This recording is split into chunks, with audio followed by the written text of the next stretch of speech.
అండి అందరికీ నమస్తే. నేను మీ సునీల్ మద్దాల. టీచర్లు చాలా కోపంగా ఉన్నారండి. నిజంగా ఆ విషయం ఏంటి, దేని గురించి కోపంగా ఉన్నారో చెప్పే ముందు బాబు గారు సీరియస్ అయ్యారు. చంద్రబాబు నాయుడు గారు చాలా భయంకరమైన సీరియస్ అయ్యారనమాట. ఎలా అంటే పాపం ముఖ్యమంత్రిగా ఉన్నా సరే ఆయనకే తెలియకుండా ఒక జీవో విడుదల చేశారట అధికారులు. నిజమండి, అసలు ఆయన తెలియదండి విషయం. జీవో విడుదల అయినట్టు టీచర్ల మీద జీపీఎస్ సేమ్ అదే రిలీజ్ చేసినట్టు, ఆ జీవో విడుదల చేసినట్టు సాక్షాత్తు ఒక ముఖ్యమంత్రి గారికే తెలియకుండా జరిగిపోయిందంట. ఎవరు రిలీజ్ చేయమన్నారు, ఆ జీవో ఎవరు పాస్ అసలు ఎవరు విడుదల చేయమన్నారు మిమ్మల్ని అని బాబు గారు, చంద్రబాబు నాయుడు గారు ఏంటి ఉద్యోగుల మీద చాలా ఫైర్ అయ్యారంటండి. గరం అసలు మన మామూలుగా చాలా సీరియస్ అయ్యారంట. ఎవరు అసలు ఆ జీవో రిలీజ్ చేసింది, ఆ జీవో విడుదల చేయమన్నది ఎవరు, అసలు మీరు ఎందుకు విడుదల చేశారని చాలా సీరియస్ అయ్యారంట. నిజంగా మీరు నమ్ముతారండి?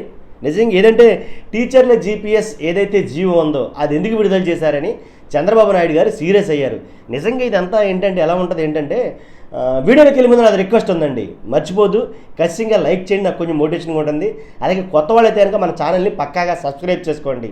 పార్టీలకు అతీతంగా ప్రజలకు ఉపయోగపడే వీడియోలు అయితే నేను చేస్తాను, దాంట్లో ఎలాంటి డౌట్ లేదు. అంతేకాదు ఈ వీడియో ఎండ్ వరకు చూసి ఈ టీచర్ల జీపీఎస్ విధానం ఏదైతే ఉందో దాని మీద మీ అమూల్యమైన అభిప్రాయాన్ని కామెంట్ రూపంలో తెలియజేయండి, నలుగురితో పంచుకోండి.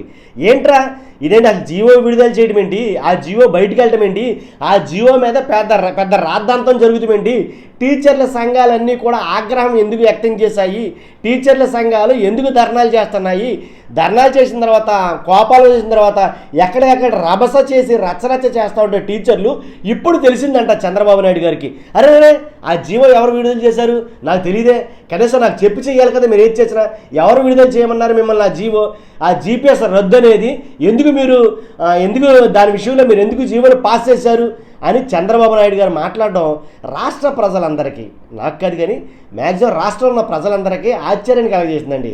ఇదేంటిది, ముఖ్యమంత్రి గారికే తెలియకుండా ఒక జీవో బయటకు రావడం, అది పాస్ చేయడం ఎలా జరుగుతుంది, అసలు జీవోని ఎవరు విడుదల చేస్తారు, ముఖ్యమంత్రి గారికి కూడా తెలియకుండా ఎవరు చేసేసారు అని మాట్లాడితే చిన్నపిల్లలు ఏదో గోళీలాటల్లో ఏదో సామెత చెప్పినట్టు జరిగింది. నిజంగాను చిన్నపిల్లలు ఆడుకున్నట్టుగా ఉంది ఈ మాటలు.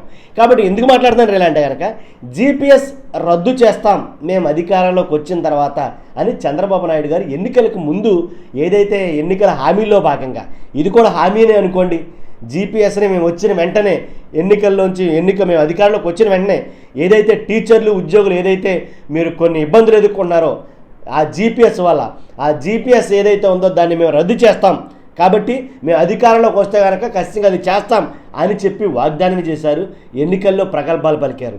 కానీ అదే గెజెట్ విడుదల చేశారు ఇప్పుడు రీసెంట్గా ఏదైతే రద్దు చేస్తామన్నారో దాన్నే గెజెట్ విడుదల చేసేసరికి తీవ్ర ఆందోళనకు గురయ్యారు ఎవరో ఉద్యోగులంతా కూడా, ఎవరైతే ఉన్నారో టీచర్లు అందరూ కూడా. ఇదేంటిది, ఎన్నికలకు ముందు ఇచ్చిన మాట వేరు, హామీ వేరు. ఏంటంటే ఖచ్చితంగా దాన్ని రద్దు చేస్తామన్నారు, ఎన్నికలైంది, అధికారంలోకి వచ్చిన తర్వాత మరలా దాన్నే గెజెట్గా విడుదల చేస్తే మేము ఎవరికి చెప్పుకోం మా బాధ, కాబట్టి మమ్మల్ని మోసం చేశారు, కాబట్టి ఇదంతా దుర్మార్గం అని చెప్పేసి చాలా చోట్ల ఆ ప్రతులు ఏదైతే ఉన్నాయో, అదే జీపీఎస్ గెజెట్ ప్రతులు ఏవైతే ఉన్నాయో ఆ ప్రతులను తగలబెట్టడం ఏంటి, ఆ ప్రతులను కాల్ చేయడం జరిగింది చాలా చోట్ల. అలా చిలికి గాలి వానగా మారబోతుంది అని అనుకున్న టైంలో చంద్రబాబు నాయుడు గారు ఆయన ఇవ్వాల్సిన కౌంటర్ వేశారు. దీనికన్నా ముందు ఏంటంటే పాత పెన్షన్ వెంటనే దాన్ని రద్దు చేయాలి, పాత పెన్షన్ విధానాన్ని కొనసాగించాలి అని అయితే కనుక వాళ్ళందరూ కోరుతున్నది అనమాట. అందుగురించే ఉపాధ్యాయుల ఆవేశం కానీ, అంటే ఒక జిల్లాలో కాదండి, శ్రీకాకుళంలోనే ప్రతులు దగ్ధం చేశారు. ఉమ్మడి తూర్పుగోదావరి జిల్లా, ఏలూరులోని యూటీఎఫ్ జిల్లా కార్యాలయంలో, అలాగే కృష్ణా జిల్లా, గుంటూరు పొట్టి శ్రీరాములు జిల్లా, అలాగే కర్నూలు, వైఎస్ఆర్ జిల్లా, అన్నమయ్య జిల్లా, ఇలాగే ఏపీటీఎఫ్ సంఘాలు ఇవన్నీ కూడా ఇది వద్దు, ఈ విధానం మాకు వద్దు, దీన్ని రద్దు చేయండి అని గొడవలు చేస్తున్న టైంలో చంద్రబాబు నాయుడు గారికి వెంటనే అర్థమైంది విషయం. ఎంతకన్నా ముందు ఏంటంటే ఈనాడు ఆంధ్రజ్యోతిలో ఏం రాసినాయంటే, చంద్రబాబు నాయుడు గారు మౌనంగా ఉంటే దాన్ని సమర్థిస్తున్నారేమో, ఇంకా గెజెట్ నోట్ని సమర్థిస్తున్నారేమో అని అనుకుని తొందరపడి ఈనాడును ఆంధ్రజ్యోతి ఏం రాశాయంటే కనుక, పాతది ఈ జీవో, ఇప్పుడు చంద్రబాబు నాయుడు గారు తీసుకొచ్చిన జీవో కాదు ఇది, పాత జీవోనే, కాబట్టి ఇప్పుడు విడుదల చేశారంతే, దీన్ని ఆల్రెడీ అమలు చేస్తున్నారంతే, కాబట్టి కావాలని ఉద్దేశపూర్వకంగా చంద్రబాబు నాయుడు గారు ప్రభుత్వం ఈ గెజెట్ విడుదల చేయలేదు అని ఏదో అంటే కవరింగ్ లెటర్ లాగా వాళ్ళ వార్తలు అయితే రాయడం మొదలెట్టారు. మొత్తానికి ఎలాగైతే ఎవడ వార్తలు రాసినా ఏవి రాసినా ఉద్యోగులు దంచుకుంటే మాత్రం మామూలుగా ఉండదండి, ఆ మాట వాస్తవమే.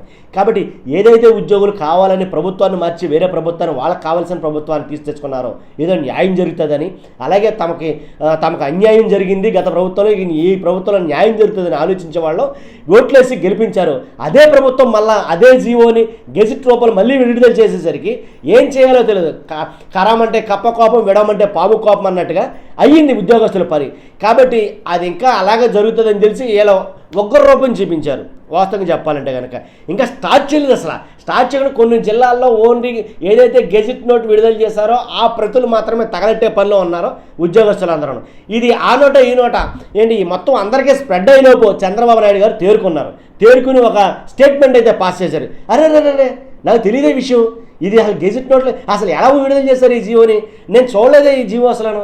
అయ్యో నాకు తెలియకుండా వచ్చేసింది, ఎవరు అసలు దీనికి కారణం, వాళ్ళు ఎవరైనా సరే నేను ఊరుకొని చాలా సీరియస్ అవుతాను వాళ్ళ మీద, ఎవరు విడుదల చేయమన్నారా జీవోని అసలు, ఎవరు దీనికి కారణం. కాబట్టి నేను వాళ్ళు ఊరుకోను, నాకు తెలియజేయాలి కదా, నాకు తెలియకుండా అధికారులు ఇటువంటి చర్యలు తీసుకోవడం ఏంటి, నేను చాలా సీరియస్ అవుతాను ఈ విషయాలని భలే మాట్లాడారండి. నిజంగా నాకే అబ్బా అది ఏమి రాజకీయం అని అనిపించింది అనమాట. కాబట్టి ఒక జీవో పాస్ చేస్తున్నప్పుడు సాక్షాత్తు గౌరవ ముఖ్యమంత్రికి తెలియకుండా ఉంటుందా సార్, మనలో మనమాట. కాబట్టి ఏమనండి ఈ రాజకీయాలకి అంటేనే అది రకంగా ఉంటాయి. ఓకే, ఏదేమైతేనండి నిజంగా నా భూతో నా భవిష్యత్తు అన్నట్టుగా చంద్రబాబు నాయుడు గారు అధికారుల మీద మండిపడ్డారు. ఎవరు పాస్ చేయమన్నారు, ఎవరు ఇచ్చారు మీకు అసలు ఈ అధికారాలు అయ్యి అని. మీకు తెలుసు, నాకు తెలుసు నిజమేంటనేది. కాబట్టి మీరు అనుకుంటున్న నిజమేంటో కామెంట్ రూపంలో తెలియజేయండి ఖచ్చితంగా. కాబట్టి ఇది ఉద్యోగస్తులందరికీ చేరవేయండి, మొమ్మాటికి ఇది అవసరమైనటువంటి వీడియో. కాబట్టి చూస్తున్న మీరు అందరూ కూడా మన ఛానల్ ఆదరిస్తున్న తీరు బట్టి మీ అందరికీ నేను ధన్యవాదాలు చెప్పాలనుకుంటున్నాను. ఓకే, చూస్తున్న మీరు అందరూ ఫస్ట్ నాకు మోటివేషన్ కూడా లైక్ అయితే చేయండి, మీ అమూల్యమైన అభిప్రాయాన్ని నలుగురితో పంచుకోండి, కామెంట్ చేయండి. Thank you very much.